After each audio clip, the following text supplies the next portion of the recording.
All right, everybody, welcome in. It actually has started, even though TCU and Oklahoma State are still playing. It is on ESPNU at the moment. And I think one of our moderators, Frank, is going to have it up in the Discord too. So if you're having trouble getting on ESPNU, jump into the Discord. The link is in the description of the video. And we are actually underway here from Purcell Pavilion in South Bend, Indiana, where apparently it was snowing. And so winter has absolutely come. For the Blue Devils, it is at this point a bit of a reckoning to see if we are going to step up and actually get above 500. A beautiful inside pass to Matthew Hurt to kick things off. And Hurt has been an absolute bright spot here for the Blue Devils, averaging 19 points per game so far across the 4 games in the season. That is 4th best in the ACC. However, on the other side, Notre Dame has the ACC's top scorer, which is Prentice Hub, who just had the ball here. He can't get it to connect there in the paint. DJ Stewart is going to come down with the rebound and set up Duke's offense. Prentice Hub scoring an average of about 23 points per game and can absolutely light it up from 3. 45% three-point shooter. Patrick Tapay is into the starting lineup here. Has the game link for Discord been posted? Yes, I can actually post the Discord link right here in chat if you wish, as well as the three-pointer is off for Duke, and I'm posting it right there. So that's the Discord link. Our moderator Frank has it up and running. If you'd like to take a look there, I think he might not quite be on the game just yet, but it is going to be there in a sec as Notre Dame ends up connecting for 2. That was Juwan Durham. Whoops, he's number 11. He does not have 11 points. Setting the floor here for the Blue Devils with Jalen Johnson out with the dreaded foot injury. It is DJ Stewart, Jeremy Roach as Stewart connects for 3, his first bucket of the afternoon. Patrick Tapay, Matthew Hurt, and Jordan Goldwire. So the size on the floor for the Blue Devils really residing in that with Hurt and with Tapay. And here we have a walk and an early turnover on the side of the Fighting Irish. And so back to the Blue Devils, who have a quick 5-2 lead here behind points from DJ Stewart and Matthew Hurt. Unfortunately, we're going to have to find a way to replace about 11.5 points per game from Jalen Johnson. And although granted, a lot of that 11.5 was really like in the first game where he just like popped off against Coppin State, because he has actually struggled from the floor in the other games, especially against older teams, Michigan State and Illinois. Patrick Tapay, nice inside move, gets the feed from DJ Stewart, and Tapay connects for an easy 2. Good to see him getting in the rotation as well. He can bring that experience. There's 7 newcomers on the team, 6 of which are freshmen, as the Notre Dame three-point shot goes wide. Rebound to our Blue Devils, who have so far been cleaning up the glass nicely here. Their first true road game. Remember, both games against top 10 opponents in Illinois and Michigan State were in Cameron. With sort of quotes, because there's no Cameron crazies, and neither one really ended well for us. So Matthew Hurt here, the turnaround jump shot puts that over the net, turns into a bit of an air ball, but of course there's nobody to give him the air ball cheer, so no harm there, as Notre Dame's Hub comes down the court, being picked up here by Roach. And this is Goodwin passing it out to Laszewski, another one of Notre Dame's top scorers. It's Laszewski and Hub, number 2 and number 1 rather. And this ball is off Notre Dame's knee, actually. And so another turnover here early for Notre Dame. Welcome in, everybody. Welcome in, all the Duke fans. Apologies for last week. We didn't get a chance to do the Illinois game, even though it didn't turn out in our favor, so maybe better that we didn't all suffer together. But definitely excited to bring back finally some ACC play. Now, we have started ACC play this early. We did last year start ACC play rather early in the season, in the December timeframe. We have never started ACC play after just 4 games. Which is kind of the oddity of this, right? Usually, when the time you get to the conference, you're like 10 to 12 games in at most, right? And you've already kind of you understand what your starting lineup is going to be. You understand who your go-to players are. You kind of understand how you want to play. I don't really know if Duke knows any of that yet, still, especially with all the freshmen. Um, and we have shown at times the ability, like being very young, especially on the offensive side of the ball. The Michigan State game didn't not as good movement on the offensive end. Much better off the start here tonight, though. I like the assists that we're seeing here. I like the inside game, the passing with the guards, the early assist from Stewart to Tapé was really nice. And here is Notre Dame's going to take a three, and they are going to drill that one. That was Hub there from the outside, and he has his first points of the night. Remember, Hub is the player to watch for Notre Dame. Usually, when we go to these venues, there's like one guy. There's like one guy that decides to pop off because it's Duke on the other side of the floor. As Goldwire is going to take three, and Goldwire is going to drill three. Beautiful shot by Goldwire from the left corner. All right, so the Duke game should now be on ESPN, which is good news for all the folks watching here because that means that it is now over on the Discord. So if you do end up needing the game, jump into the Discord, and the link is here in chat. And then you can jump into the voice channel there. Our moderators are got it for you, and so we can all kind of watch along and comment along together here. Duke 10-5 here in the early going. We haven't had a whistle yet, so there's no under 16 timeout. We're currently at 14:20 on the clock as Matthew Hurt trying to get down low. Nice, beautiful pass in to Tapé, but gets it right back out to Hurt, and Hurt's going to take a mid-range jump shot, and he is going to drill it. Hurt continuing his impressive early season performance. I love that Hurt's game has developed in the offseason, right? He went in, gained 20 pounds. Not only did he gain 20 pounds, he gained a ton of confidence too. And the kid has been shooting it very, very well. Top scorer for our team, and was a number 4 overall in the ACC. So Matthew Hurt looking confident here in the early going. I'm going to switch the feed over to the ESPN side as that is probably less laggy than my current one. And we have reached the under 16 timeout, about 14 minutes to go here. So we've burned through 6 minutes of the first half. 12-5 in the early going for Duke. Buckets, 3-point buckets by DJ Stewart, Jordan Goldwire, and 2-point baskets by Patrick Tapé and Matthew Hurt. Jeremy Roach was the other starter for Duke, has not gotten on the board just yet. But that is where we are. On the side of Notre Dame, Prentice Hub has his first 3 points, and Juwan Durham has 2 for them. Coy Combs, good afternoon, or good evening, actually, since I believe it's probably nighttime. Yeah, it's nighttime over on the East Coast at this point. And I think we need to fix the Gamecast, which is not cooperating with us tonight. Let's see. How do we do that? We'll do this. And there we go. We'll fix the Gamecast there. Go Irish. Fair enough. Fair enough. Duke on the road today to open the ACC season.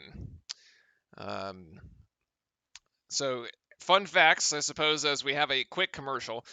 Duke so far has won 2 straight and 4 out of the last 6 ACC openers, which bodes pretty well if you're just going purely off the numbers. Duke versus Notre Dame, however, is not just Duke versus Notre Dame. Let's remember, it is also Mike Krzyzewski versus Mike Brey. Mike Brey being a former assistant Duke coach and having one of the better records against Coach K than other Duke assistants. Usually, I thought it was Bray that at some point actually had a winning record against K. Is the only assistant to do that. Of course, other assistants like Jeff Cable, Chris Collins, Wojciechowski, Dawkins, just they haven't been able to ever really beat K going head to head. Go Irish, but only because they beat Kentucky. Yes, Notre Dame, interesting season so far. They are, like Duke, are also 2-2. Okay, so only played 4 games this season so far. They have wins over Detroit Mercy 78-70 and Kentucky 64-63.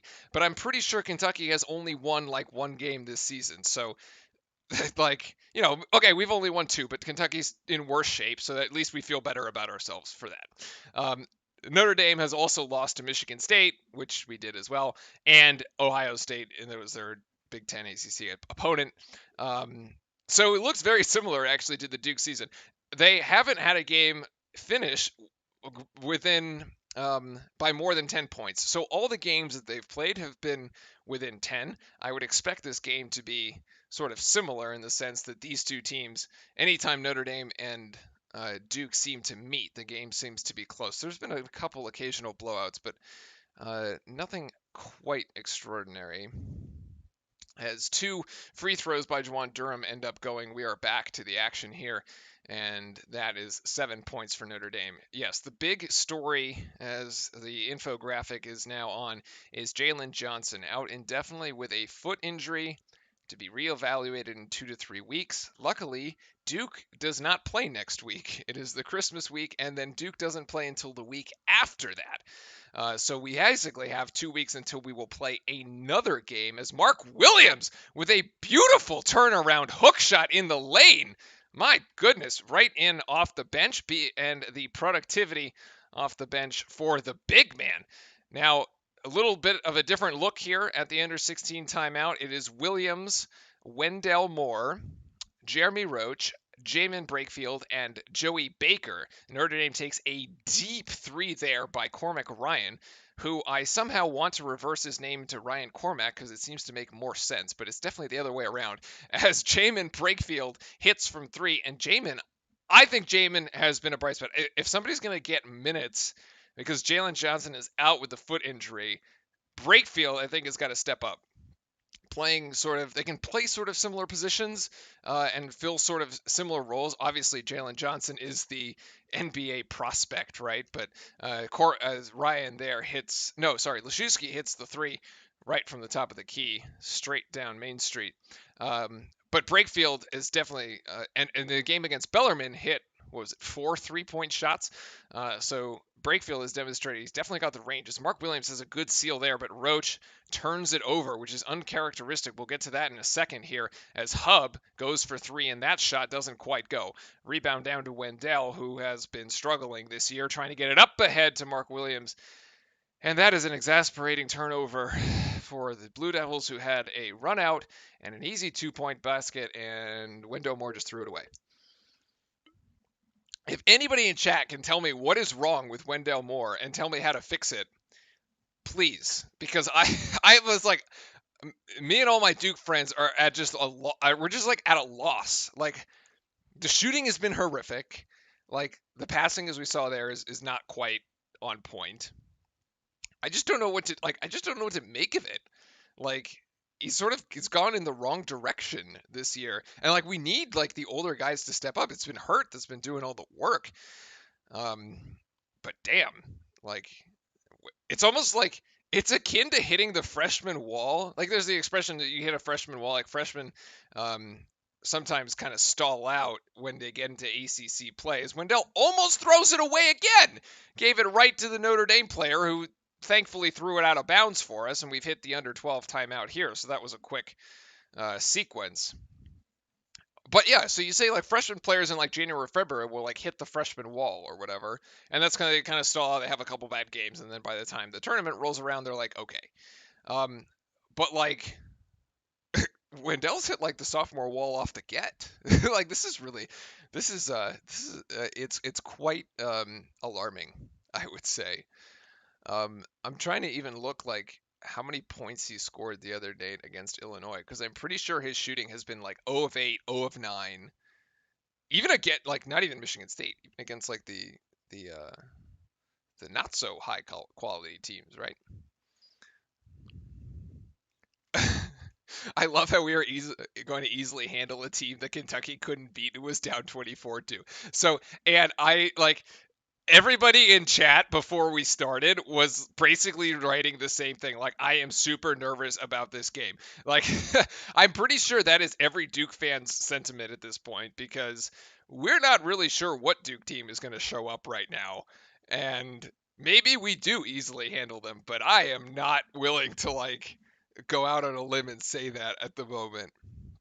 And you know what? If the result is a blowout in Duke's favor, that would be great because that would mean that we actually learned something from the two losses against Illinois and against Michigan State. Now, remember, folks, after the loss to Illinois, Coach K and the Duke program called off all other non-conference games. So we were supposed to come together and watch the game against, well, can't even remember who we were supposed to play. Gardner Webb against this weekend. Our two losses were really good teams, and we aren't bad. We just aren't elite right now. Yeah, that's true. The other thing is we're young. We're just young. We're just like more young than we have been. And in other years when we've been young, the youth hasn't always been in the leadership positions, right? Like I think Trey Jones, Trey ran the team even as a freshman, but he had pieces around him that were much older, and I think like Trey sort of an anomaly. Like he ends up playing like way above the level of a freshman guard. And then last year, obviously, like you can trust him to handle the rock. Um, but this year, not quite convinced. Jeremy Roach's game last game, even against Illinois, against really really good competition, 7 assists, 0 turnovers. That is exceptional, like exceptional. 7 assists, 0 turnovers. And granted, we lost the game, but that's a bright spot for Duke. That's a good takeaway for Jeremy Roach, at least for his confidence and also for the development of the team. So so I'm glad that that at least happened there. The only thing I'm worried about is Wendell and Jalen Johnson's perimeter shooting. Yeah, well, we just talked about Wendell, who can't seem to buy a bucket, and then Johnson is out with a foot injury, so that's kind of a bust for the time being. As Goldwire here, but I want Brakefield to like really develop that perimeter shooting. As DJ Stewart's going to get inside. Oh, I thought he was going to connect though. Brakefield in there to clean it up, and Brakefield in the paint with two. Right place, right time, great effort. He just hustled in and amongst three fighting Irish defenders and came up with the rebound himself. Good on the ball defense there by Goldwire, as now handling is Juwan Durham, who hands it off to Hub. And Hub going to get this outside to Jogo, and that is going to miss. That three-pointer is off. So far, Notre Dame not the sharpest from the outside. Matthew Hurt going to try a bit of a post-up move here. Turns into a step-back jump shot, which just falls short. The fadeaway doesn't quite connect. 19-10 Blue Devils here. 10:37 to go with a three-pointer by Notre Dame. That one by Dane Goodwin hits. And so it's a 6-point margin for the good guys so far. Decent pace across both teams, actually. Brakefield gets it outside. Duke swinging it around the perimeter. And it's Joey Baker inside in the paint. Now he's stuck. Got to get it outside. 8 seconds on the shot clock. Goldwire with the ball in his hands trying to take his man off the dribble. Can't. Great cut! Great cut by DJ Stewart inside. And he connects for two. Great feed. So this is the kind of offense that has been missing from Duke. Early, especially in the Michigan State game, drove me freaking crazy. And Eric, who was here doing the cast with me too, it was all this isolation ball. It was like, let's set a screen and see if like it works, and then if it doesn't, we'll just not do anything. Joey Baker there, the steal and the run out, gets two more for Duke as we've now opened a 10-point margin on Notre Dame. But we saw a beautiful pick, like sort of dive pass into Tape. That pass on the to find the cutting DJ Stewart by Goldwire was sensational as well. And another steal by Duke here as Notre Dame giving us the ball. Chance to blow this thing open. Mike Bray's going to have to call a timeout if this goes in. Brakefield driving baseline. Brakefield getting up. Brakefield can't. God damn it. God damn. Come on. Leaves it at the rim as Notre Dame gets... Well, they get their pocket picked, actually. And charge. Notre Dame called for a charge. Dane Goodwin as Joey Baker steps in to eat that one. Offensive foul against the Irish. Yeah, he's totally set. He's totally set. He's totally set. And that's going to send Trey Wentz to the bench. 6 turnovers for Notre Dame here in just under 12 minutes of play.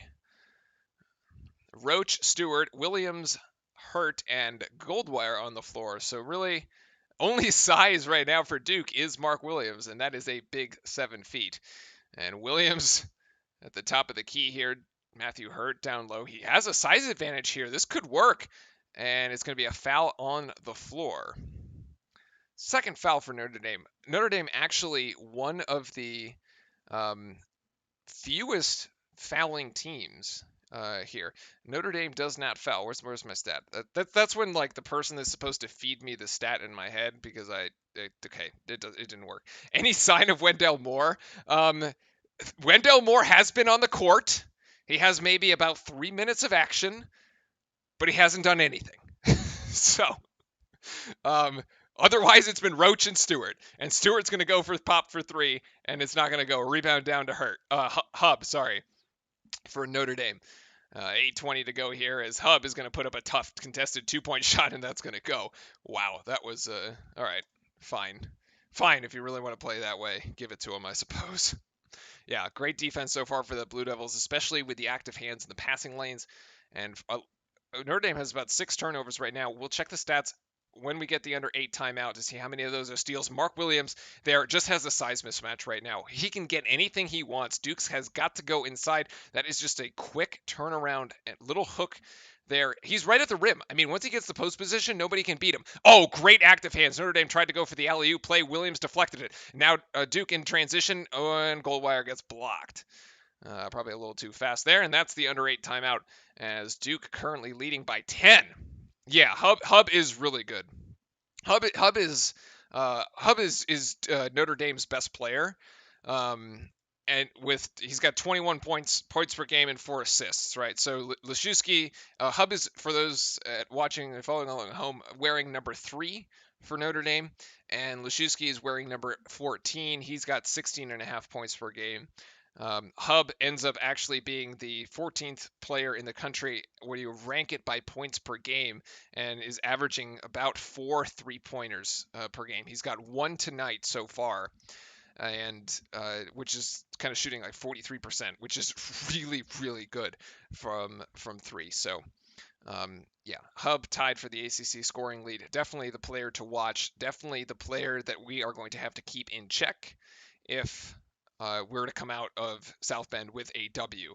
In previous years, you would have seen Trey Jones match up with Hub. That because Trey Jones, being the best on the ball defender, basically goes in and says, all right, coach, who do I need to shut down? You're going against Hub tonight, and then it would shut him down. I need to pay a bit more attention exactly how they're trying to guard Hub. I think it's been Goldwire mostly. Laszewski killed Kentucky. There we go. Always good there to yeah, always puts a good feel. When Kentucky and North Carolina lose, it's usually like that. It really sparks that warm winter feeling in your soul, like being next to a, winter fireplace there. Even though I'll be in Miami tomorrow and we don't need fireplaces, but there you go. So currently, I'm trying to check the stats here. It looks a little different. Team stats. Yeah, like, I mean, Trey Jones was the best on-the-ball defender that we've seen at Duke since probably his brother. like, what a luxury, right? Like, you just put the guy, or who was pretty. Winslow was also really good on the ball too. But yeah, I mean, Trey is sensational on the ball defender. Okay. All right, steals. Yeah, so Duke currently with 5 steals. So here we go. I'm trying to navigate the Notre Dame stats page. It's a little different than the Duke one. Notre Dame currently with 7 turnovers in the early going, 5 of which are directly a result of Duke steals. So absolutely Duke being active on the defensive side of the ball, which is kind of where we've been lacking. And that's always going to be the problem with a young team. So I like to see that we've come out aggressive early on. Now remember, we came out not against Illinois. Illinois was like a nightmare from the get-go. Uh, but against Michigan State, those first 4 minutes were really, really good basketball. And then we like kind of fizzled out. And talking about fizzling out, Jeremy Roach turns it over again as he tried to alley-oop it to Mark Williams, and they were just like not on the same page. It just didn't work. It turns into a Dane Goodwin 2-point bucket, so give him 5 for the night. That's a direct turnover into points coming out of a timeout, which is really bad. Stewart gives it to Hurt. Hurt's going to take 3 from the outside. That's going to rattle in and out. Actually, it did look long when he shot it. I didn't think it really had that much of a chance, but Leszewski now driving in here, and he's going to get the lane. That's an easy 2 points for Leszewski. He's got 5 as Notre Dame has claimed back 4 points out of the 10-point lead and caused Coach K to call a timeout. Ouch. Okay, that is not a good way to come out of a media timeout. Clearly, we had a drawn-up play to alley-oop it to Mark Williams to exploit the mismatch down low, and it turns into a turnover. Fabulous. Watt's the only guard. Hold on.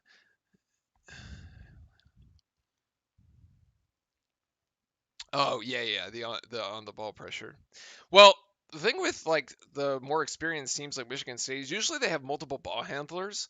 Like at some point in the season, the small lineup for Duke actually lends itself really well to having these multiple ball handlers, right? Because you can put what I'd like to see happen is that you could actually trust Goldwire, Stewart, or Roach to have the ball in their hand at any given time. And this is Mark Williams just getting beat off the dribble here on the replay. I mean, he overextends beyond the 3-point line. Leszewski just takes him off the dribble, and it's impossible to recover. There's no help defense there, and it's an easy lay-in. What you'd like to see as the season develops is those three between Roach, Stewart, and Goldwire being able to sort of share. You want to be able to trust them with the ball at any given point. And I don't know if I trust the freshman just yet, as I do trust Matthew Hurt right now, though, as he backs down Leszewski and gets 2 the hard way in the paint. My God. Matthew Hurt showing off post moves down there. This is something we would have never seen last year. So I think the growth and maturity of his game, at least over the first 5 games, is extremely obvious and such like a benefit for Duke here. Decent. This is really good defense by Hurt too. He gets his man to pick up the dribble, and it's going to force a really tough shot by Hub, who just can't connect. Rebound down to the Blue Devils. Fabulous defense on the ball there by Matthew Hurt. Good team rebound by Duke. And Duke a little trying to stabilize the ship here after Notre Dame went on a little 8-point run. Roach thought about 3. He's going to end up handing it back to Goldwire. And Hurt on Leszewski. Hurt looking for room to drive. Has to pick up his dribble. Notre Dame in a zone currently as Roach going to shoot it from the top of the key, and he's got 3. So wait a second. We now have 1, 2, 3, 4, 5, 6, 7, 8. 8 Duke Blue Devils that have scored so far tonight. Oh, that is a sweet looking shot by Preston Hub. Wow. That was decent defense, but much better offense. 9-point lead for the Blue Devils as Goldwire turns it over. He tried to get it inside there in between 2 Notre Dame players and got caught. This should be a foul against Stewart, and it is. It's going to be a shooting foul as Preston Hub is going up, and he will be at the line shooting 2. Actually, a rather quick first half. Not many free throws from either team. It's got pretty good flow to the game, actually.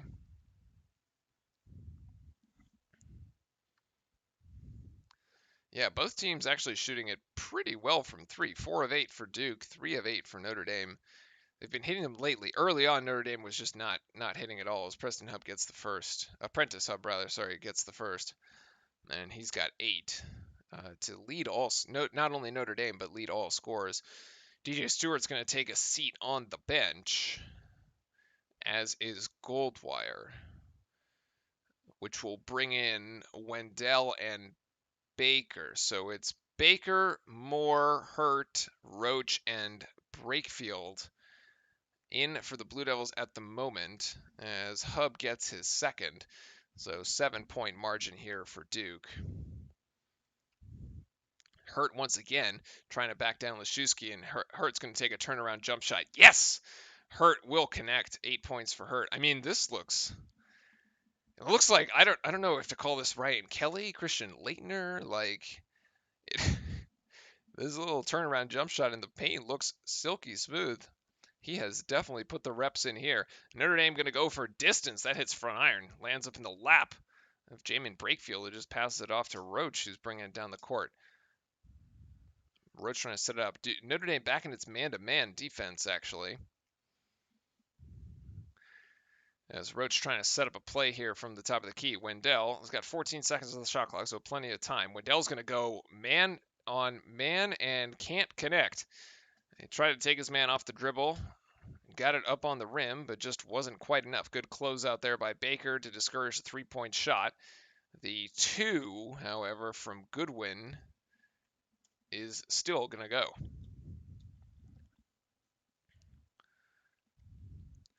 Under 4 minutes here in the first half. Duke playing, I have to say, we're playing pretty good. We're playing pretty good. I don't want to jinx it, but we're playing pretty good so far. More to Roach. Roach going to take his man off the dribble. Roach high off the glass. 5 points for Roach as a balanced Duke attack has seen the Blue Devils here with 34 points in the first. I think somebody in chat said they were taking, the under on 70 points in the first half. So far, they're right. And Wendell Moore is going to foul. And we're going to go to the under 4 media timeout. Notre Dame will be inbounding when we come back as neither team has fouled enough to actually be in the bonus. There, the replay of Matthew Hurt and his nice turnaround jump shot. Duke being led at the moment by Hurt with 8 points, followed by 3 players with 5. DJ Stewart, Jeremy Roach, and Jamin Brakefield, all with 5 points. Mark Williams with 4, Goldwire with 3, and both Joey Baker and Patrick Tepe getting in on the action with 2. How's Duke been playing? I'm watching my Bulls play. Yeah, Jiggly, Duke's been playing pretty good so far. The offense looks like it has good pace. Blue Devils are very active in the passing lanes, forcing turnovers here. So far, 5 steals on 7 Notre Dame turnovers. And pray Hurt stays all 4 years. Yeah, I mean, I'm thinking maybe so. I'm thinking back to Luke Kennard. Like, who is the analogy here? The closest in recent memory, right?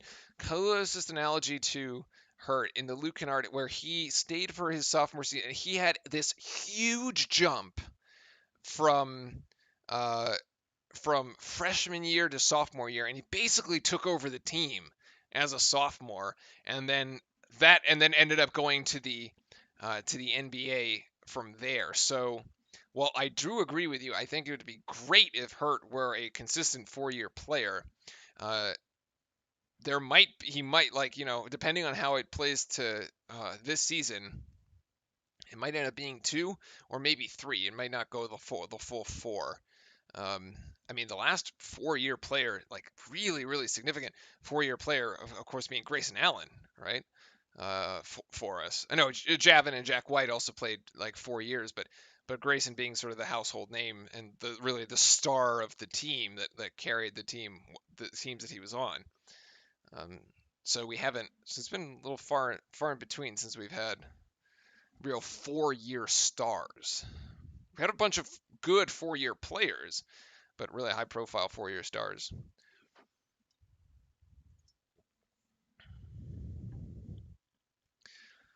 And a quick check on the shooting, actually. I've got an update here from both Duke and Notre Dame actually shooting over 50% from the field. This has been a very, very quick first half. We're only about 35 minutes and got of actual time. Remember, this game did start a little late. Um, and I only have 3 minutes left here in the first. Duke shooting 50% from beyond the arc, 4 of 8. Notre Dame at 3 of 9. And Notre Dame actually having 4 more free throws than Duke, which has 0 at the moment. We talked about how little Notre Dame fouls. Right now, a massive mismatch down low in the paint as you have Jeremy Roach trying to guard Juwan Durham, who is just basically an entire foot taller than him. And Notre Dame goes right to the matchup as Durham puts it in up over Roach. He gets fouled and he will go to the line. I mean, there's really nobody on the floor at the moment that can actually match up. The closest one you're going to get is Hurt, but he was on the opposite end of the floor, so somehow they have to call that defensive switch. Um, so let's see. Griffin Coleman, Brakefield Williams.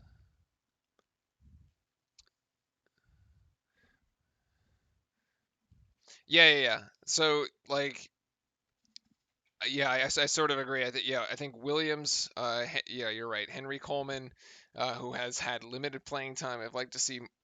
Would have liked to see more of him. Um, and yeah, Brakefield are all going to be.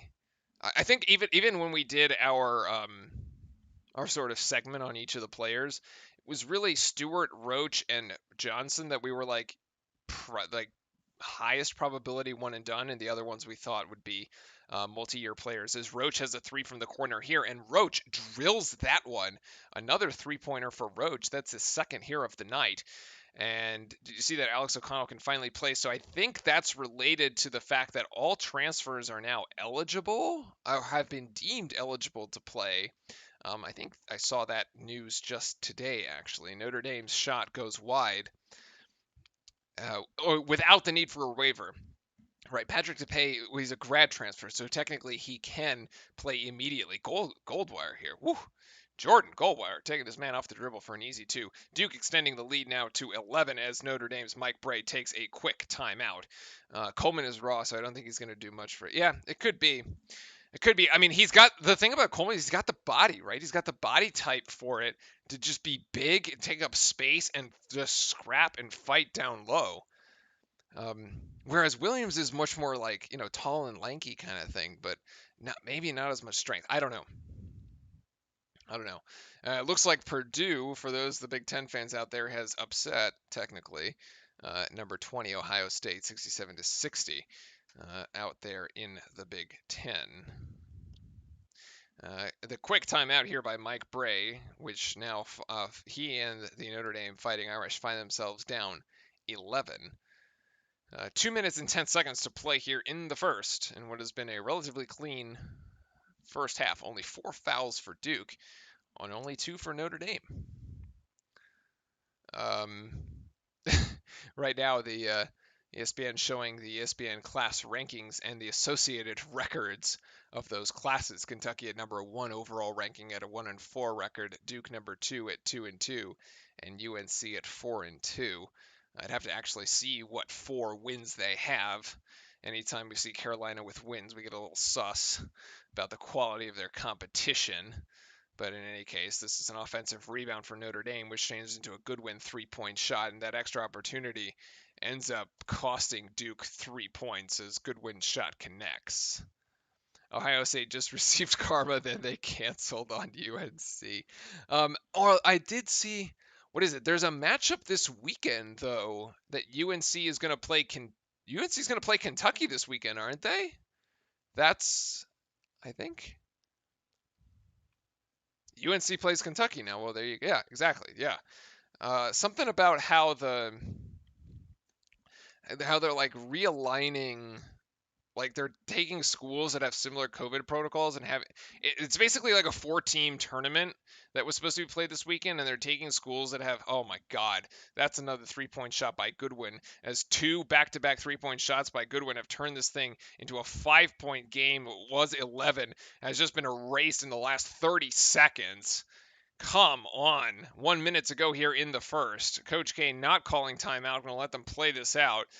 As Goldwire going to try to get it down low to Williams, but can't. 10 seconds on the shot clock here now. And a beautiful move. Beautiful move. The dive to the bucket by Jeremy Roach. This is really good. This is what I was saying earlier about how those 7 assists, 0 turnover game. Okay, that's a foul. That's a foul on Durham. He is wrapping up Mark Williams. Where is the ref? What? Okay. Okay.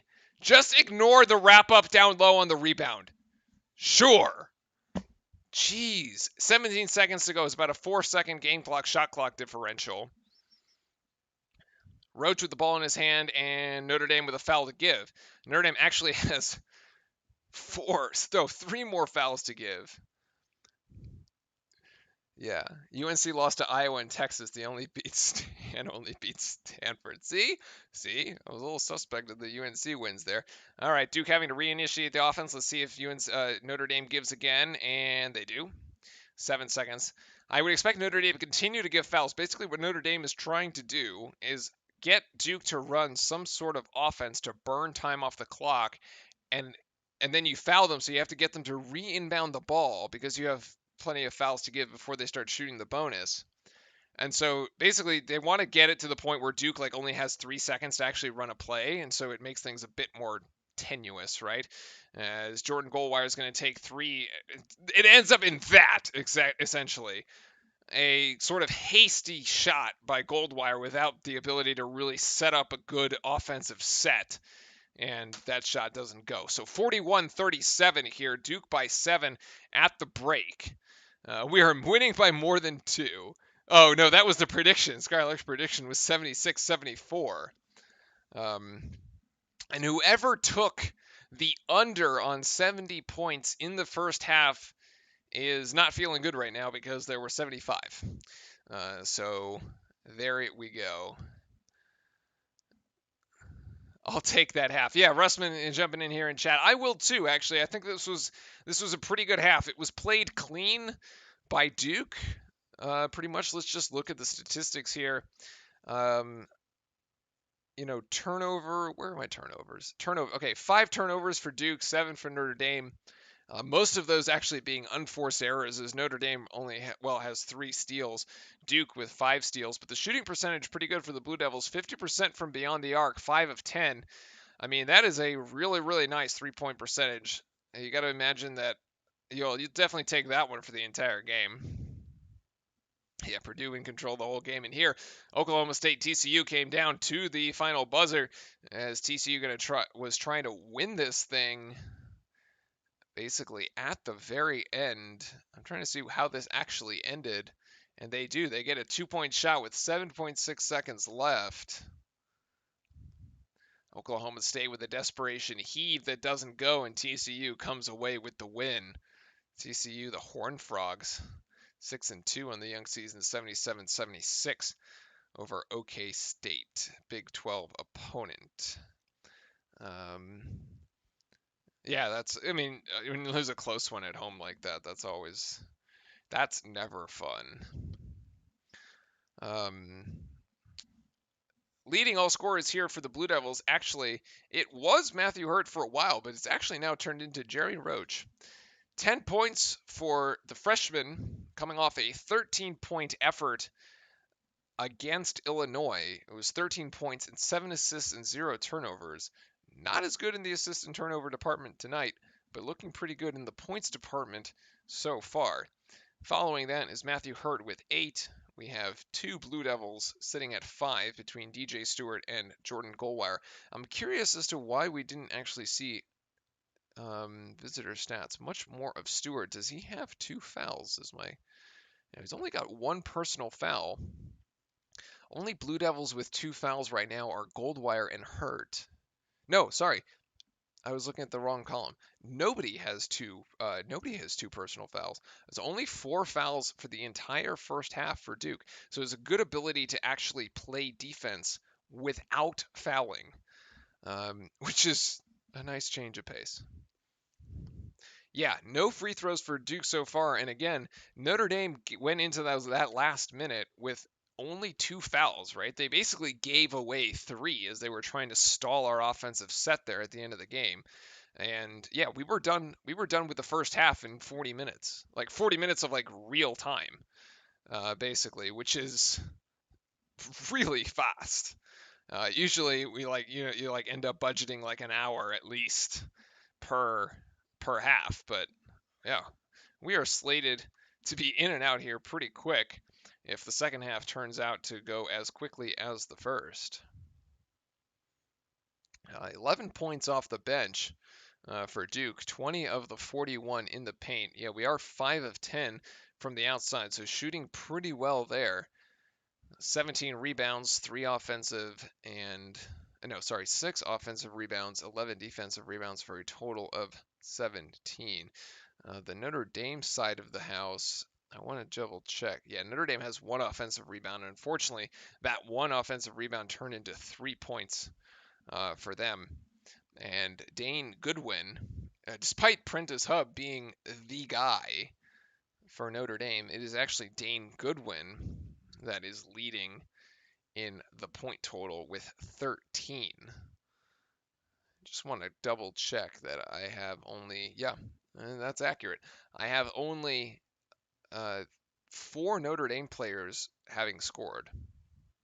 Goodwin with 13, Laszewski with 5, Durham with 7, and Hub with 9. Personal fouls, let's just get that right. So for the folks watching, Ryan's got 2, Laszewski's got 1. I want to say that's Goodwin. Goodwin's got 1 as well. Those were the 4 personal fouls for Notre Dame. And on the side of our Blue Devils, again, nobody really in foul trouble, which should make for a really nice second half. Everybody can play, not really be worried about the foul situation. Depay with 1, Hurt with 1, and Moore with 1. Again, we had a question earlier on kind of more like, have we seen Wendell Moore? Yes, we have. He's only played 4 minutes, which is is a team low actually. Tepay's played 6, Williams has played 7, Brakefield with 9, and everybody else is in double digits. Caleb Love is inefficient and only have good bigs to be on. RJ Davis. Oh, okay, that's on the UNC side of things. Yeah, I mean, we won't be just because we aren't playing non-conference games, right? Our conference schedule doesn't actually change, so we aren't going to be playing UNC for a while. Again, it'll be that February, March kind of home and away schedule here. Just checking highlights from some of the other games. Currently showing it's the Butler-Villanova game from earlier. Villanova ranked number 7, now 5-1. Yeah, I mean, I think kind of going back to the very start of the game, right, when everybody in chat was like, "Oh, I'm getting nervous about this game." I remember it was about now 3 years ago or so. So first year, second year, I was back in business school. When we like lost 3 games straight in the middle of the season. I think it was the first year. It was Grayson Allen was still there. Lost like 3 games straight in the middle of the season. We fell out of the top 25, which is like basically the apocalypse, like coming in, because Duke has like been in the top 25 in like for forever. It was like the first time in a decade almost that we'd fallen out of the top 25.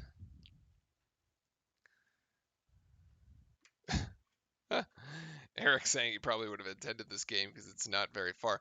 Um, there were some Notre Dame students actually at this game, but I guess they're not going to sell tickets to just any person. Is checking in on the other ACC teams. It's actually Pittsburgh and Miami playing here, and Pitt, who we will play in about 2 weeks' time.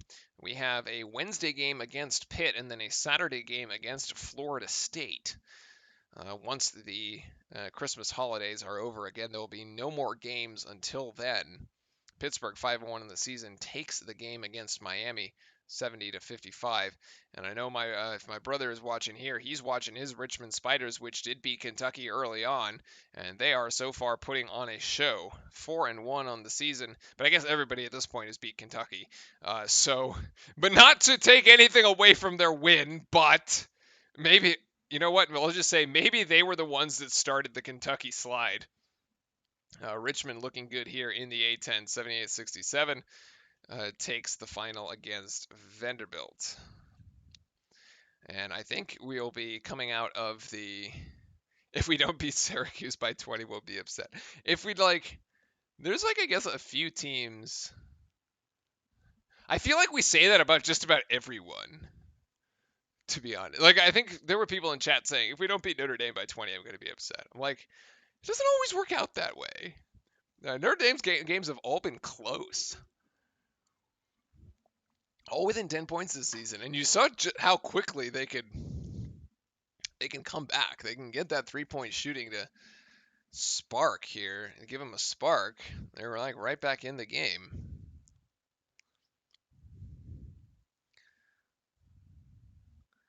Ready to go here in just a second as the final commercials end up rolling. Pretty sure we should be just about ready.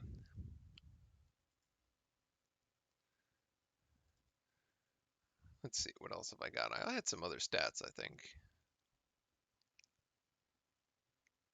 Oh, yeah. So, in our favor, of course, there is some history in our favor here. Duke versus Notre Dame, 34th time these two teams have met. Duke leading the way 26-7. So at least our overall record looks pretty good. A lot of that came when Notre Dame was over in the Big East, obviously. But they have been a bit of a nemesis to us, actually, while they've been in the ACC. And because here's the stat. So basically, we're 26-7 against Notre Dame. Duke is, but since Notre Dame came into the ACC, we're only 7-5. So basically, ever since they've been in the conference, we're almost batting 500 against Notre Dame.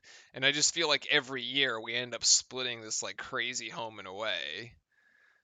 We do kind of beat them when it counts, though. We beat them in the ACC tournament, and in the championship game, and in the quarterfinals the year after. But yeah, they're just annoying to play. I feel like they're just so annoying to play. Was it 2017? That was the Tatum year. That was when we won 4 games in 4 nights. Pretty sure.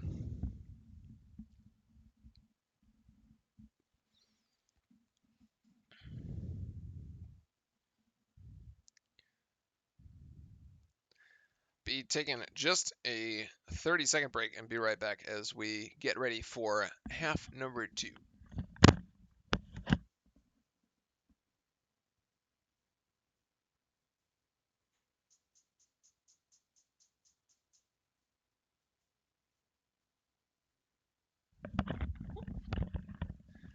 Okay, and we're back. That makes things easy.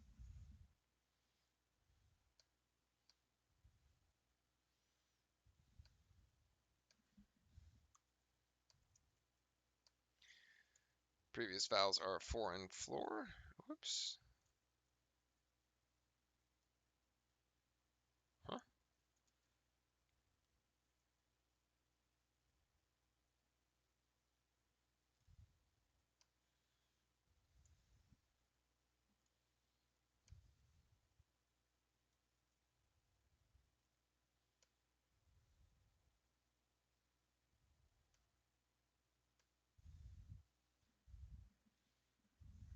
Sorry, just trying to fix. Why isn't my scoreboard working?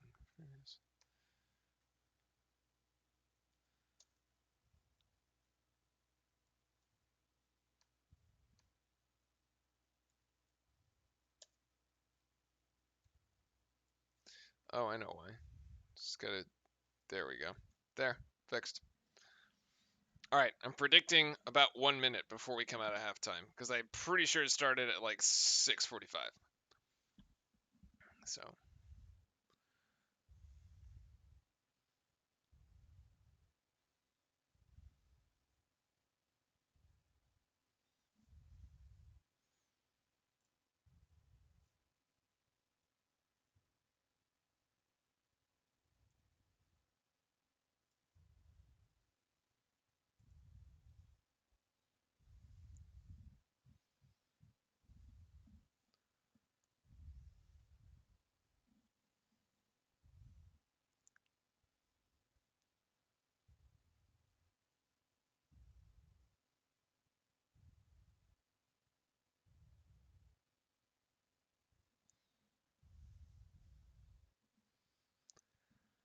All right, so what I'm hoping to see some more of here in the second half, obviously, Jalen Johnson can't get on the board because he's not playing. I would like to see Wendell Moore get some points because right now he's the odd man out. The only Blue Devil, him and Henry Coleman, or Henry Coleman hasn't even seen any action. But so of the Blue Devils that are playing, he's the only one that hasn't scored so far. That is. I have liked what I did like from the first half was the ball movement. Obviously amongst both the guards, but also the big men. Some great dives to the basket, some great assist plays. I like that I'm not seeing, and maybe this might be, a one of the what we call them. This is not a symptom, but one of the sort of unseen benefits of Jalen Johnson being out for some time is that when Johnson was in, the ball kind of got stuck in his hands for a little while, or because you're like, here, okay, here you go, Jalen, you're a best player, go make something happen. And now you can't do that. So it is nice to see Duke open the game plan up a little bit more. Notre Dame 5 of 5 from the free throw line. Duke hasn't taken a single free throw. We'll have to check, monitor that stat if it becomes a storyline later in the game. Notre Dame and Duke both shooting decently well from the outside. So I only expect losses to NC State and FSU. Really? Okay, maybe UNC, Pitt, Clemson, Boston College. It's been bad. Huh. That is interesting. I guess I haven't been keeping tabs of the other teams as much as I should be. Now that we are in ACC play, definitely going to spend a bit more time watching some of the other teams as we have resumed play here in South Bend. It is the same starting lineup for Duke that we saw at the start of the game.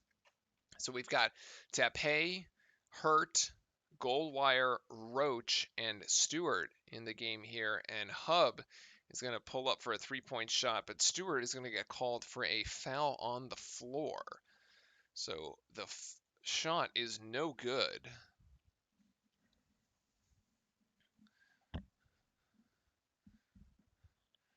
And Notre Dame is going to have to just inbound this. I don't even know what they're looking at the replay. They come back. Well, look, it's only a 7-point game, right? Yeah, I kind of agree here. FSU is really underrated every year because like the way that Leonard Hamilton, because they don't have any of these high profile flashy recruits, right? Like the UNCs of the world, the Dukes of the world, at least within this confines of the ACC, are the ones that generate all the noise and all the media around the recruits because they have top recruit. Like Duke had the number 2 recruiting class in the nation, UNC had the number 3 recruiting class in the nation. FSU like plays kids you've never heard of, and for 4 years, and by the end of it, you're like, what? Like, can this guy just graduate at this point and stop, like, and just stop because it's like it's getting ridiculous. Yeah, but like they had FSU, what they had 2 players drafted in the lottery this year. And I'm totally blanking on the names at the moment, but like that was before anybody from Duke, UNC, or Kentucky. So they have talent last year, and they probably like who knows? I would have liked to think that we would have beaten them in the ACC championship, which was nixed. But I mean, that would have been, that would have been one heck of a game. Patrick Williams, yeah, okay, whew. I mean, that would have been a crazy game there at the end, like right before March Madness. Oh, Vassell, Devin Vassell, yeah, Devin Vassell. I mean, that kid like he like torched us for 4 years, and you're like, come on, like, oh my goodness. Notre Dame going to take a long, unbalanced 3-point shot there by Cormac Ryan, and the rebound down to Duke. Here we go, finally. Resuming some of the offense here. Tape in the paint, going to give it to Hurt. Hurt being guarded by Durham, actually. Hurt again. Forrest was their big man, right? That was one of their big men. Matthew Hurt's gonna walk in the paint, and that's a travel. So the 7-point lead that we took into the halftime locker room is still there as Hub gets in, and Hub just turns this one over. DJ Stewart with the active hands. That pass is intercepted, and Duke coming the other way with it and going to set up some half-court offense. Notre Dame was able to get back in transition as Duke couldn't really push the tempo there. And now it's Hurt. Duke trying to just run off a bunch of screens here. And are they going to call this foul on Hurt? No, they're going to call a blocking foul against Notre Dame. Foul against Dane Goodwin, his second of the night. First on Notre Dame for the second half. Wait, wasn't the 10-steal game against us? Like, what? One of the two Florida State games was like a disaster. Like, didn't we? I thought we played them home and away, or maybe not. There was one game where like it had like this crazy. I thought it was against us. As Roach hits for another two, that's 12 points for Jeremy so far on the night, leading the Duke Blue Devils. And foul called against Goldwire for tripping his opponent. Not really tripping, just planted him on the floor.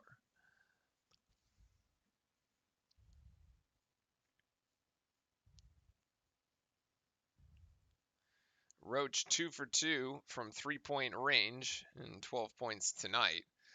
As Notre Dame's shot deflected, actually, I think Hurt got a piece of that. That was Sanders that tried to put that one up.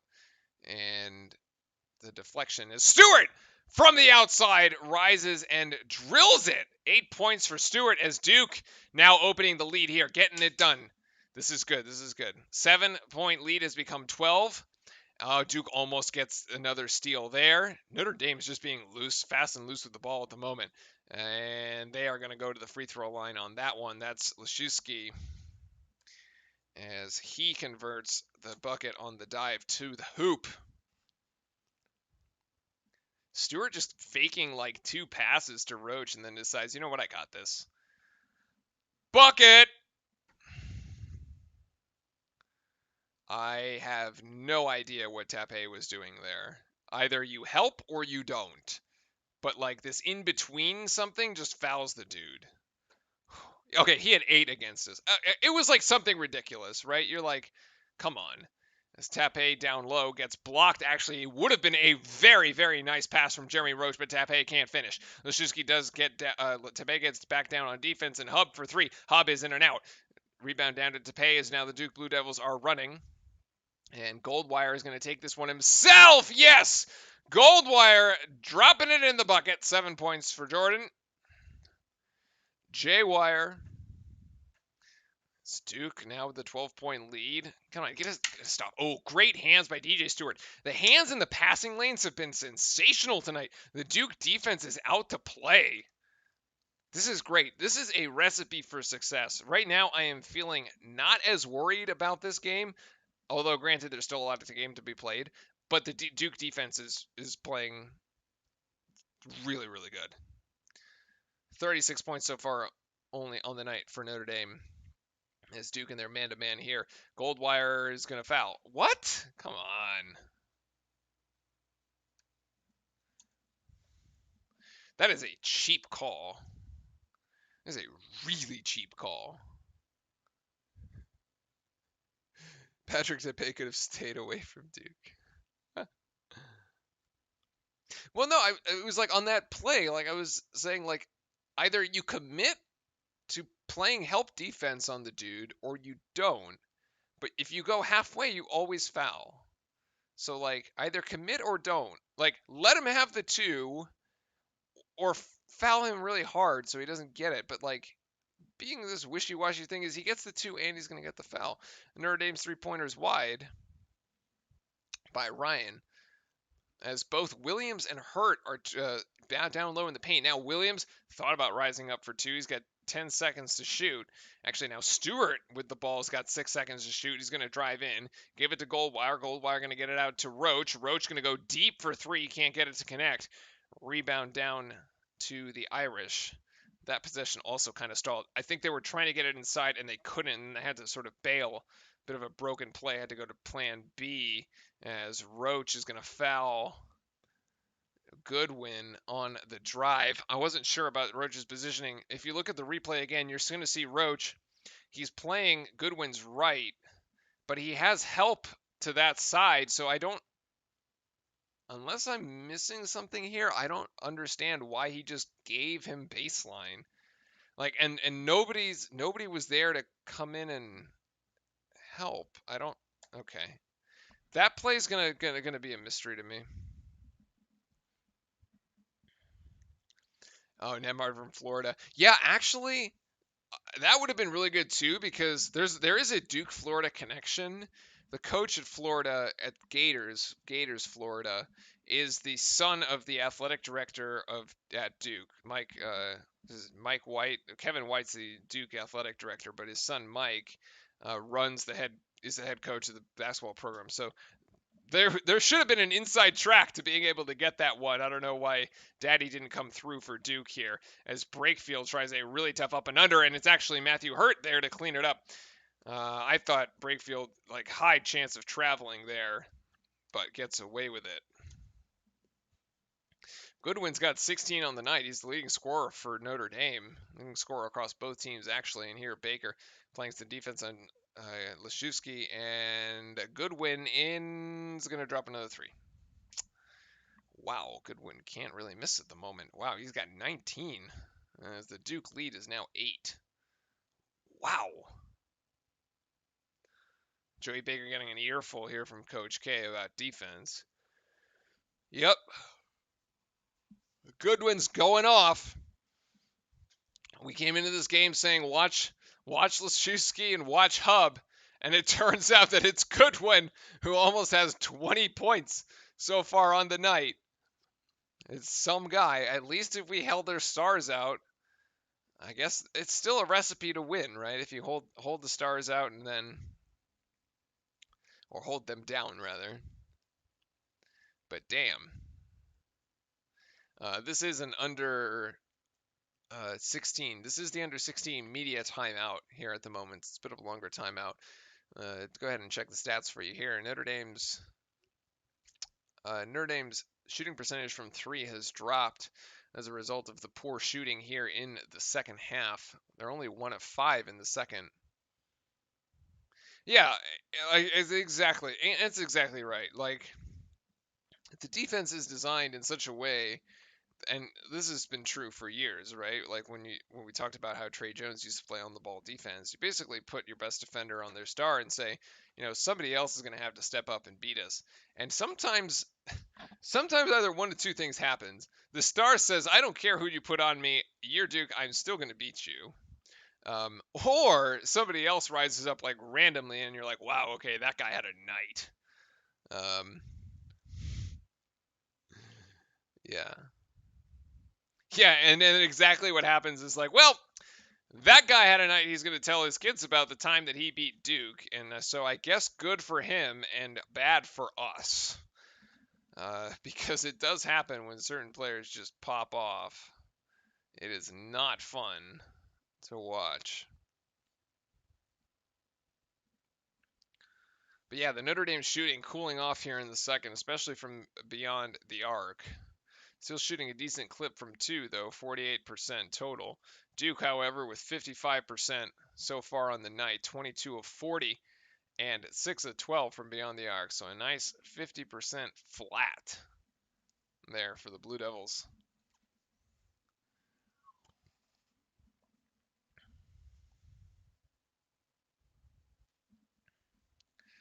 As we have been able, remember, we came out of the halftime locker room 7-point lead. Been able to maintain this currently at 8 points. And we'll be getting back to action here in just a second. Oh my, Eric, stop it.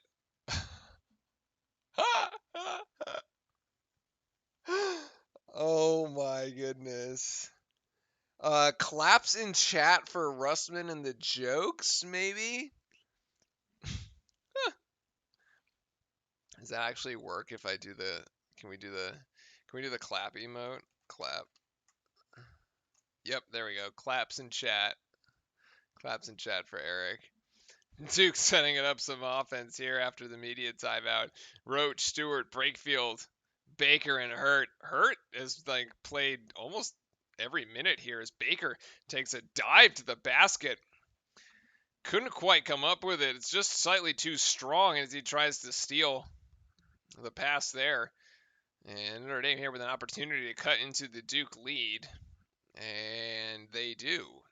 Or that's either a foul on the floor or a 2-point bucket, and it is a foul on the floor.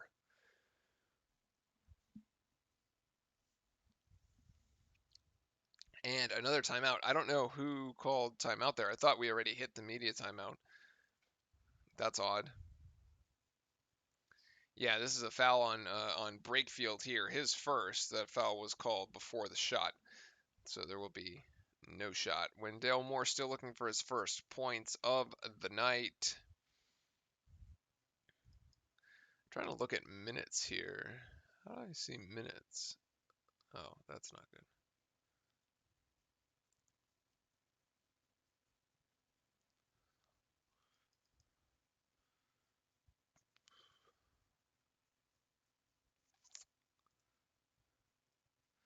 There we go. I want to see minutes played for Hurt.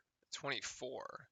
So Hurt's played 24 minutes so far. We've played 20, 25 and a half. So it's pretty close, actually. He's been pretty close to playing the entire, going wire to wire so far. Roach has played 22, so also up there. Yeah, and I saw that too. Was it Justin, one of the other commentators, said that he said, I don't know if there's like a lot of details around this, but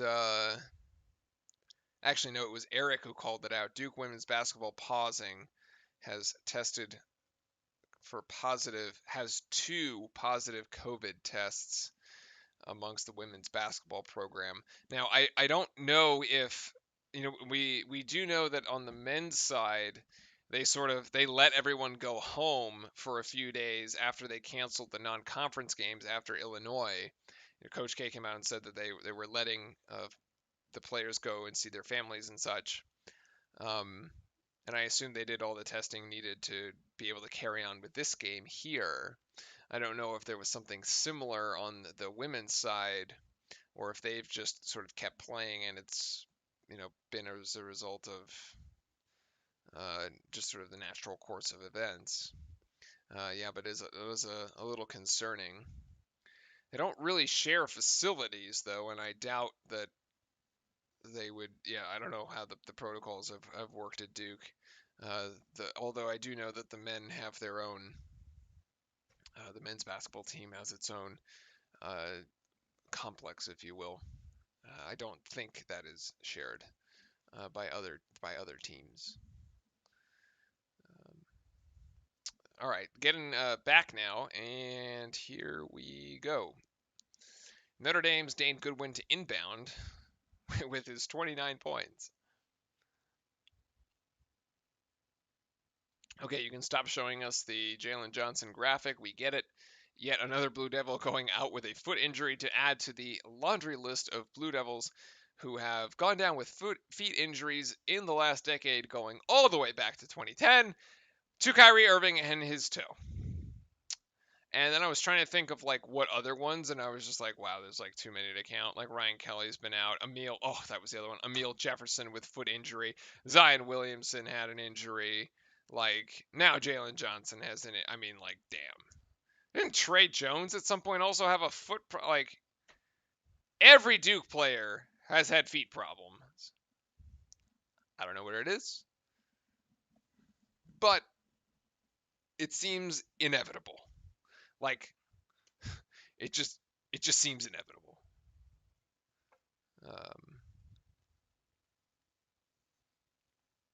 Matthew Hurt at the line. He got fouled here. Finally, Duke is shooting a free throw as Matthew Hurt hits the first one.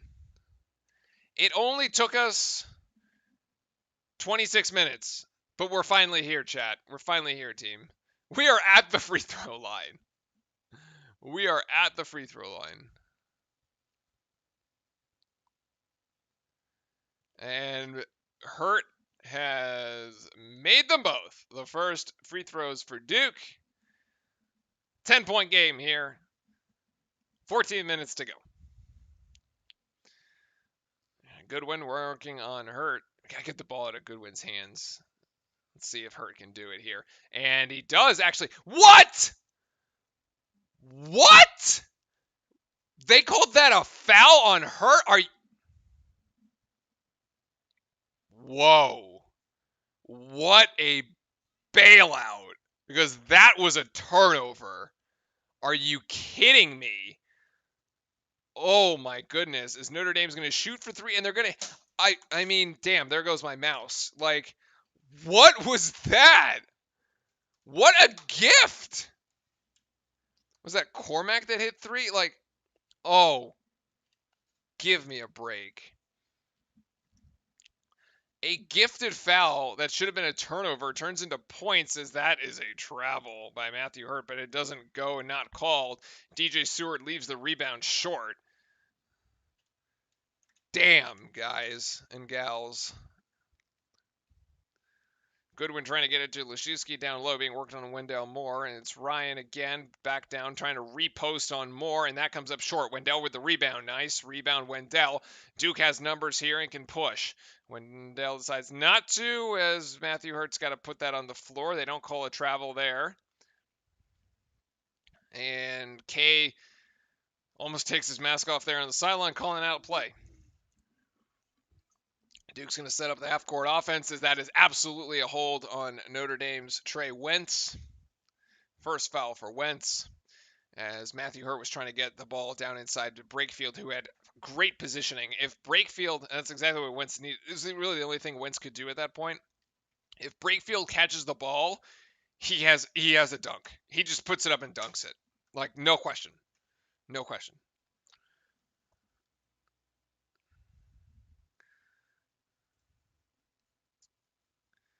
So restarting here, 52-45, 12:30 to go. As Roach here with 10 seconds on the shot clock. Hurt going to take a mid-range jump shot just beyond the free throw line, and that does not go. Hub trying to work on Roach. Great on-ball defense there is good. Oh, no. Charge out of control. Goodwin called for the charge. Another Brakefield stepping in and taking it. Way to go, young fella.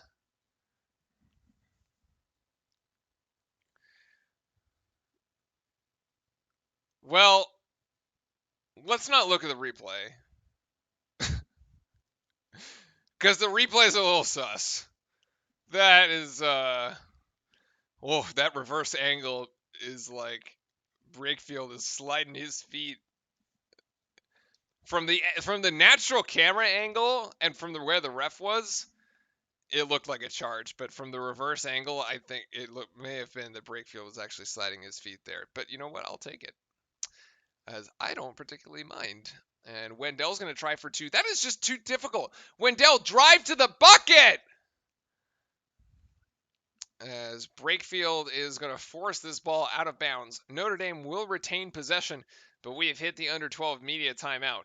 And that is where we are at. 52-45. Duke Blue Devils ahead. So far, so good for Duke. It got another 12 minutes to finish this thing strong. Thank you very much, everybody, for joining us here tonight before the holidays. This is the final Duke game before the Christmas break here. I will be resuming the streams when Duke comes back. That'll be a stream or a game against Pittsburgh, and then a game against Florida State the week after Christmas. So happy holidays, everybody, and hope everybody that is traveling does so safely. And once again, thanks everybody for joining us here tonight. Make sure to hit the subscribe button on the YouTube side of things, or on the Twitch side of things, hit the follow, as we're live doing just about most of the Duke games here. trying to call on the Duke games and also giving our thoughts as they go. Under 12 timeout at the moment. Duke's still looking strong. I'm not particularly concerned about this at the moment, as I know everybody in chat came in nervous, but Notre Dame does have a way of making things rather interesting, especially when the games go late. So I definitely would not rest on this 7-point lead at all. Remember, if you do need to actually get the actual game, jump onto the Discord. And if you need the link, let me know. We'll post. The link is in the description, but we can also post that link in chat, so you can follow along as we're all watching.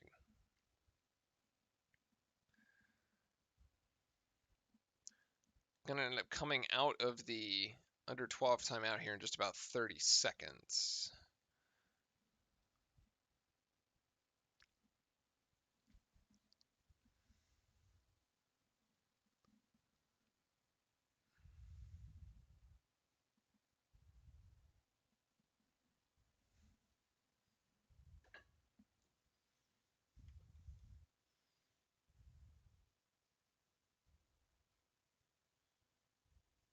I don't know what that means.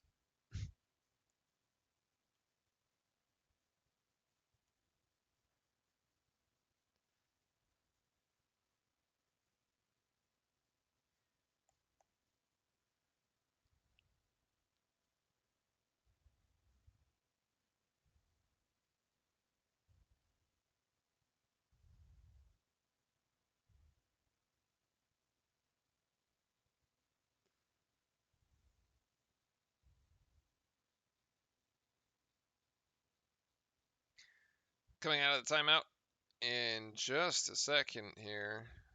Oh, I do know what that is.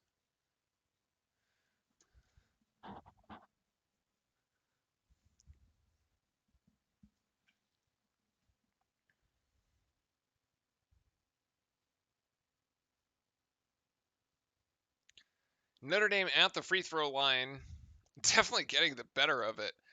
On the better end of that, at the line, the foul situation isn't quite right on our score, but we'll fix that at the next timeout here, as Notre Dame does manage to connect on the first. It is Cormac Ryan at the free throw line. He's got 4 tonight, trying to make it 5 here on the next one. And it does so. So, again, we had what was pretty, sizable 11 to 12 point lead. It is now down to 5. Duke needs an answer, and Duke needs it now. And is it going to be the 3 from Hurt? He pulls that down, and is going to be the 3 from Brakefield. Brakefield, yes, there it is. 3 from the corner. Not really from the corner. 3 from midway to the corner. As Brakefield, there is the answer that we needed. Notre Dame pulling within 5. Duke throwing the counter punch there to pull it back to 8. Now we need to stop on the defensive side. Good help defense there by Wendell. And he brings it down. Nicely done. Don't let that ball go out of bounds. And Duke gets the stop it needs. Now stop in a bucket. Stop in a bucket. Pull this thing back out to 10. Might force a Mike Bray timeout, actually, if they do that. Especially if it's a 3. That 3 from Brakefield is a momentum starter here. If we can get it down low, and Wendell just turns it over. This is the look of disappointment. This is the look of disappointment for Wendell Moore, because it's just not. Oh my god. As what a massive swing. Whoops. Because we didn't pick up 2 points on the offensive side of the ball. We let Preston Hub have 3 from straight away. Oh my god. The turnover from Wendell turns into points for Notre Dame. Goldwire trying to get this to Hurt. Notre Dame in his zone at the moment, and now Notre Dame bringing the double team. Goldwire was free for the shot if he wanted. He's going to have to take a tough runner here, and he does get that to go in. Goldwire with 9 points on the night gets the tough floater as the shot clock was winding down. Cormac to Goodwin, back to Cormac, over to Hub, to Durham, and Durham tries the spin move. This is pretty good defense by Wendell, so at least he's getting it done on the defensive end. Thank God, because he isn't getting it done on the offensive side of the ball, and Jamin Brakefield Diving and finishing with the right. As we said before, the kid's ambidextrous. I love it. He can finish with both hands. He actually likes to finish at the rim with the right hand and shoots lefty, which is kind of nuts. So nice finish there by Jamin as Duke now has the 9-point lead. So a 5-point spark by Brakefield, and Brakefield's going to come down with a rebound. Actually, Roach is going to come down with a rebound, and they're going to call a timeout here as he is down on the floor. This was the right call. Duke's got 3 timeouts. May as well use it. No problem. Little look at the gold wire floater. Another dive by Jamin. And the other thing, so we said to keep an eye on, right, is we're going to have to make up at least 11.5 points for Jalen Johnson and his rebounding, which is about 8 rebounds a game. Who's going to step up and do that? The prediction at the top of the broadcast was, well, could be more minutes for Brakefield, who's been coming off the bench and doing really well. So far, that's turned out to be the case. That has panned out. It's 10 points for Brakefield here in the game to go with his 3 rebounds. Brakefield looking good these last few games. Kind of really found his stride, actually, in that Bellarmine game with those 3-pointers early. Gaining confidence. I loved it. Love it. Dynamic player. Score inside, score outside. Just get it done. Just get buckets. The Duke timeout there to save the possession.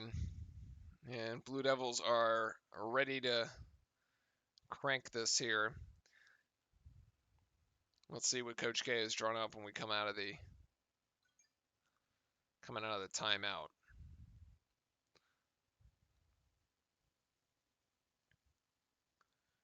Goal wire handoff to Stewart. High screen by Hurt. Doesn't really turn into much there. Stewart still. Now Brakefield trying to take his man, which is Goodwin one-on-one. And Brakefield is going to get the better of it. No, he's not. He's going to finish he's going to go too strong off the glass. Doesn't quite connect. Goes over the rim. Hub going to pass this out. This turns into a strip for Duke. Yes, Brakefield comes out with the steal. Hub tried to get a little too cute with it and gave it right to the Blue Devils. Got to get across the timeline here in 4 seconds, and they do.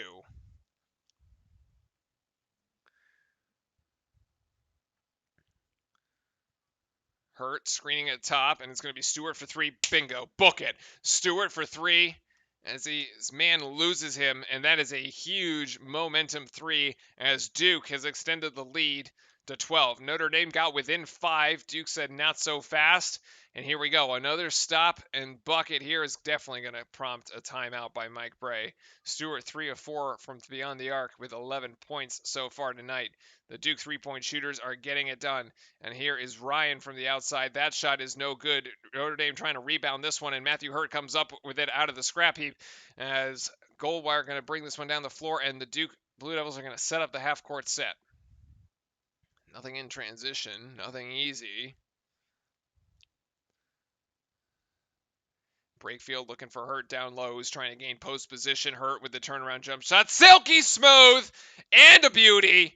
And this has got to be a timeout for Mike Bray. I would be shocked if they don't. Yeah, okay, and here it is. A 9-0 run for the Blue Devils as Mike Bray calls timeout as soon as Notre Dame crosses the timeline. Oh, baby, yes. Whew. That's what DJ Stewart is here to do. Like, he's the combo guard. Like, we said this before. You want to have the confidence to be able to put the ball in the hands of Roach, Stewart, and Goldwire. Put the hand of the balls to Stewart right there. Creates his own shot. This man loses them. Oh my goodness. His answer is the crossover with the ankle breaker. Spectacular here as Duke has now opened a 14-point advantage with 7 minutes to go. I'm feeling way better about this than I was 3 minutes ago. Wait, 3 minutes ago. And yeah, Texas Tech versus Kansas should be a good one as well. I have a sense that, like, I think a lot of the games, especially in conference, are going to be very entertaining. You have teams that are starting conference play, again, as we said earlier, that like haven't even played like 8 games, right? These like a condensed out of conference schedule, teams still trying to find out who's who, what's what, trying to figure out exactly the rotations they want to use.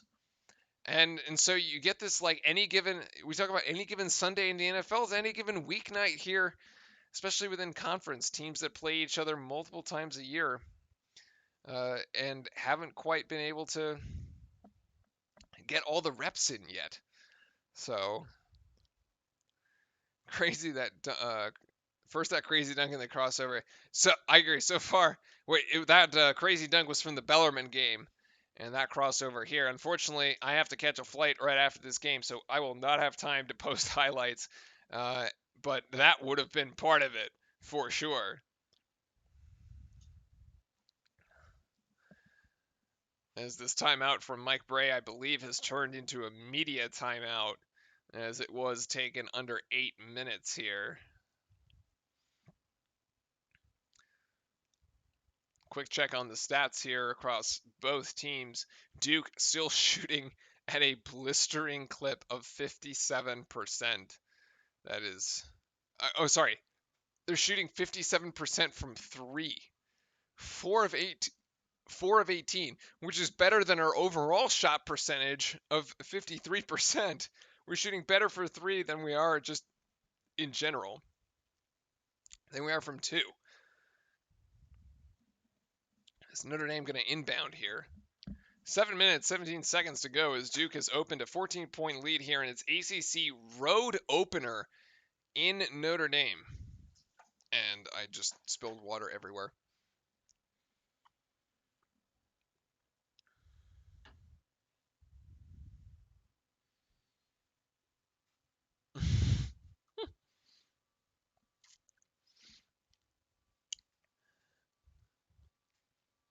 And Notre Dame going to give this back. Here it's going to be Hub, who's actually been relatively quiet tonight. Averages 21 points a game. So far only has 12. And that ball almost a turnover there. Notre Dame? Eric, you're going to have to explain that one to me, buddy.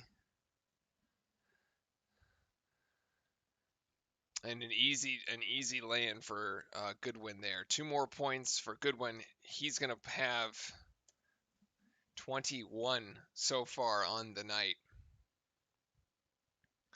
With an easy dive, baseline out of bounds. Just Duke defender got lost there. Still a 12-point margin, though. I expect Duke to look to slow things down ever so slightly. Oh, my goodness, a beautiful pass. Beautiful pass. Talk about a highlight reel there. Brakefield to Stewart. The freshman-to-freshman connection. Give Brakefield the assist. Give Stewart the points. The dive to the bucket. It's like the second time we've seen that kind of play. We saw it between, what do you see, Williams and Roach earlier, or also Stewart. And Goodwin, again, a tough floater. Just can't seem to miss tonight. Duke and Notre Dame, however, trading buckets. Oh. Notre Dame. That was... Yeah. No, I think, though, you should have stuck with the first one about good win, bad loss kind of thing.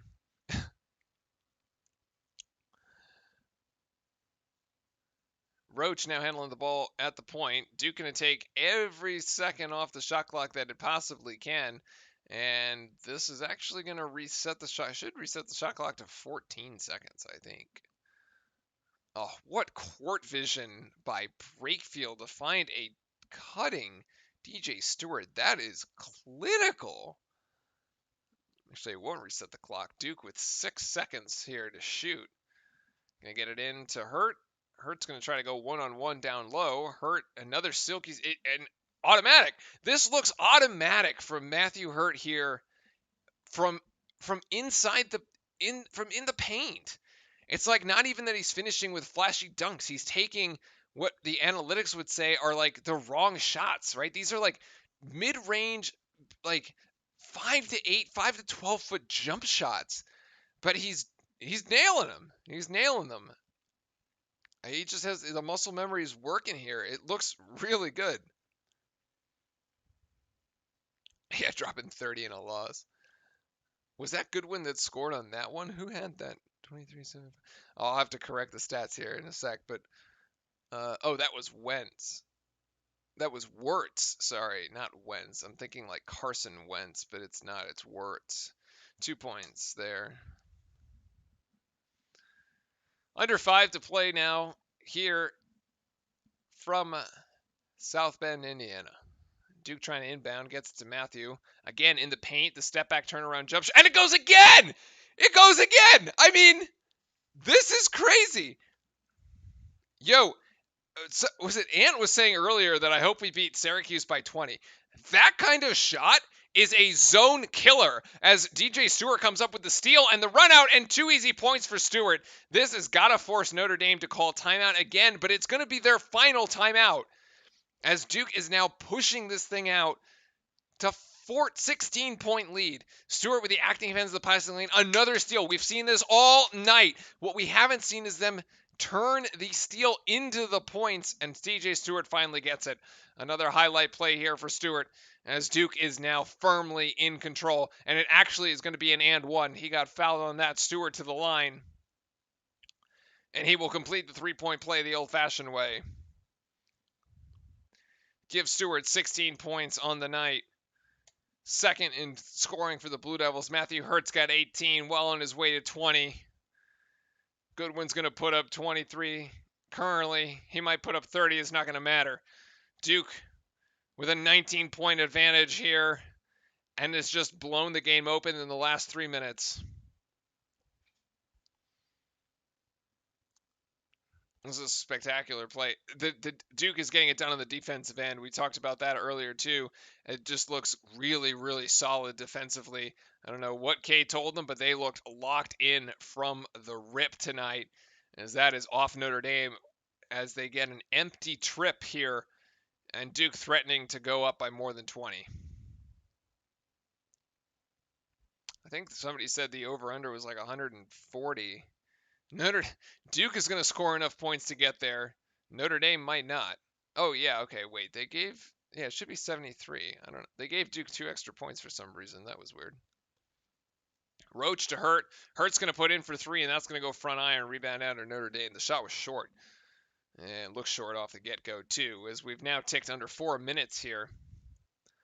And going to get a foul called on Jordan Goldwire. That is his third.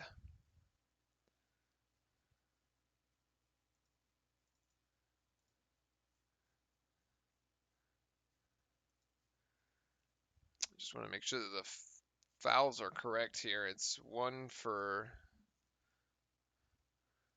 Stewart, 1 for Roach, 2 for Jamin. Tepe's got 2. Baker's got none. Who's got 3? Goldwire's got 3, yeah. And Hurt has 2. Those should be the team fouls there for the Blue Devils. On the side of Notre Dame, a bit more fouls this half. Still not that many, though. It's 2 for Ryan. Shusky there with 14. He's got 2. And Goodwin's got 3. Yeah, so there's your foul situation. Now we're all caught up there. All right, Chad, I think we can all finally breathe. I know everybody was coming into this game super nervous about how we were going to show up here after dropping 2 straight games to quality Big Ten opponents, which in fairness, chat called it out. I mean, these were Illinois, Michigan State's a really good team. They're old, they're deep. Illinois, same thing. Duke looking a lot better here tonight against Notre Dame, especially on the defensive end, and that's really where it all began here for Duke. Holding Notre Dame so far at 45.5% shooting. Notre Dame can't quite get it done from beyond the arc either, but it's really the differences in the number of shots. Duke has put up 56 shots. Notre Dame has put up 44. So Duke has a whole 30% more shot attempts than Notre Dame. And some of that has to do with the Notre Dame turnovers. 11 Notre Dame turnovers, 8 of which are a direct result of Duke steals. The defense came out active tonight. It came out energized, and it hasn't let up. And it's actually, finally, I think, like the games against Bellarmine and Coppin State, you're like, oh, yeah, okay. It's like, it's Bellarmine and Coppin State. And then we watched the game against, it's hard to actually get a sense of, like where this team is. We've only seen them in 4 games, now 5. We haven't really seen them against the really, really tough competition until they played Michigan State and Illinois, and we have some work to do. But here we go. First true road game, ACC play, a team that knows us very well against a coach that knows us even better in Mike Bray. And we're coming out and getting the job done. And the free throw is going to go here. That's Wirtz's first free throw. 3 points, trying to make it 4 on the night. And he does a clean free throw there. Makes it a 15-point margin for the visiting team and the good guys, as we have had the final timeout. And Notre Dame was trying to put on a full court press. Duke passed up ahead. Matthew Hurt comes down with it. And they're going to charge Notre Dame a foul. I didn't see exactly who that was charged to.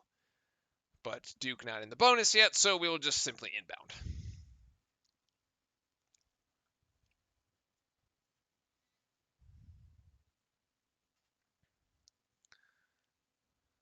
Again, expect Duke to play a bit of K-ball here. Just take the air out of this thing. Notre Dame's previous 4 contests decided by 10 points or less. So far, this is at 15 for the margin. And DJ Stewart going to put in a runner. Can't get that one to go. Rebound down to the Irish.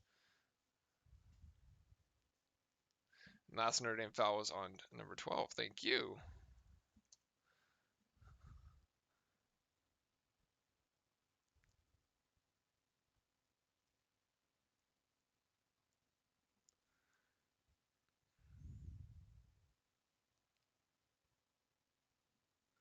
And Duke is going to inbound here. That looks like it was off of Notre Dame. So another turnover by the Irish as they continue to try to press.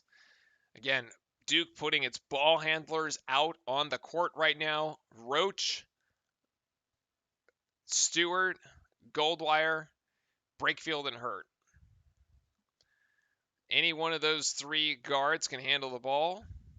We want to be able to trust them with it. This is going to be a wide open shot if Goldwire decides to take it. It was a wide open 3, and Brakefield skies for the rebound. Tries to get the putback, but can't get it to go. Probably would have been better served kicking the ball back out.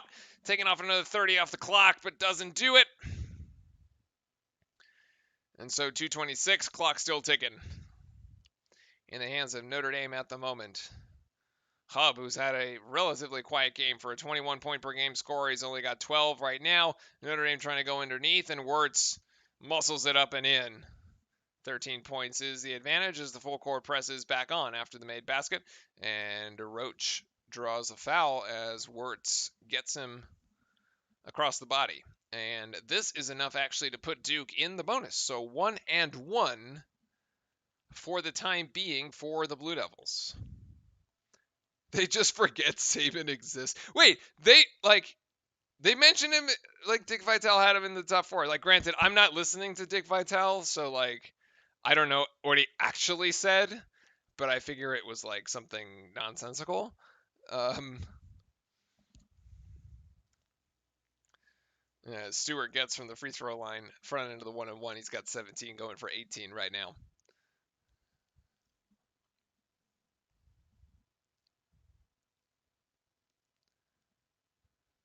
And we'll connect on the second one as well. 18 points tonight for DJ Stewart to match a team high of 18 from Matthew Hurt as well. We got to put them on 20-point watch here. Either of these two is going to probably end up with another bucket before it's all said and done. As Brakefield blocks it from behind. Still hustling. Man, we're up by 15. There's less than 2 minutes to go, and these kids are still out there hustling. I love it. I love it. This is great.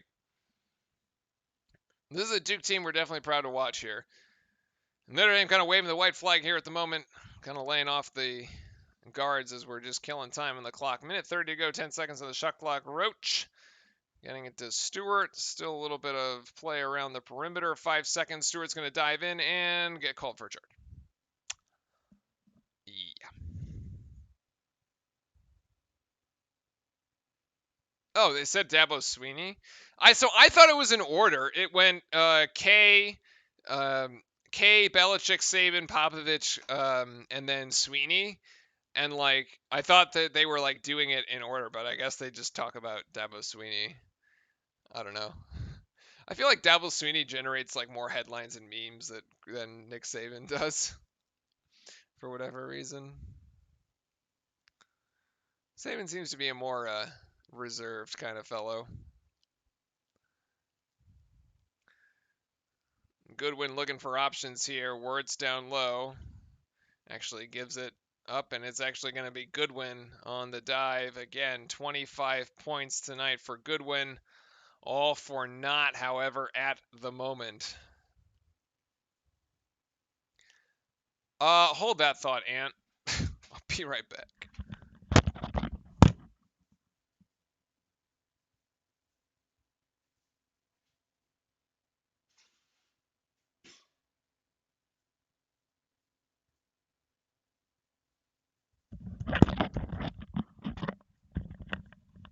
Okay, wait a sec. He called Deshaun Watson the Michael Jordan of football. What?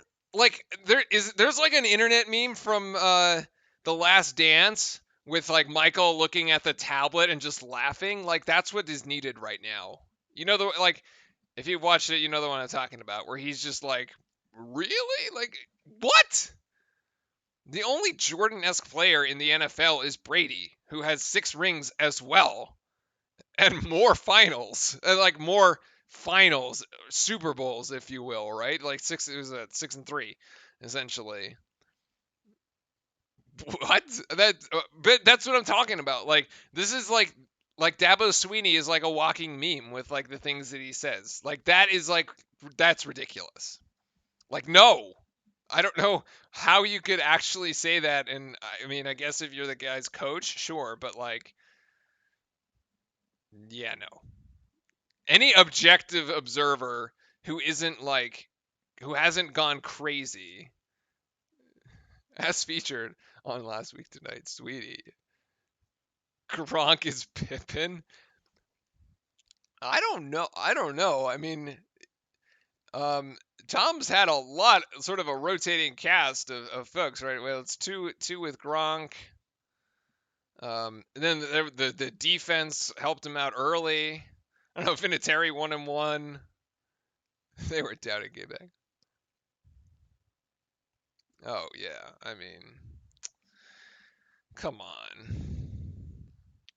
Hurt trying to drive baseline here. It's gonna put up another little floater. Too short on that one. He's gotten that shot to fall for him all night, but it couldn't go. Couldn't quite get that one to go. 25 seconds left. Virtually no difference game talk to shot clock as a 3-pointer from Notre Dame's Wirtz is good. 9 points for him tonight, but the 10-point margin is going to hold. So actually, Notre Dame hasn't played a game with that finished with more than a 10-point margin still. In any case, there you go, your final score from South Bend, Indiana at exactly 140. So we'd have to scroll up the chat to see who that guy was betting on. I think he has said the over-under was 140. It is exactly 140 on the night. 75-65. The Blue Devils are 1-0 in the ACC after this one. Ladies and gentlemen, thank you very much, everybody, for tuning in tonight. I've got to finish packing and then head on a flight and hopefully not get COVID because that would be terrible. But stay safe, everybody. We'll catch each other for Duke's next game. That'll be against Pittsburgh the Wednesday after the Christmas break. I believe that is technically the 30th. No, that's the wrong day. It's Tuesday. It's the 29th. Sorry, I lied. It's Tuesday the 29th at 8 p.m. That's the next game for Duke. We'll see each other then. Until then, happy holidays, everybody. Take care and go Duke. Cheers and good night.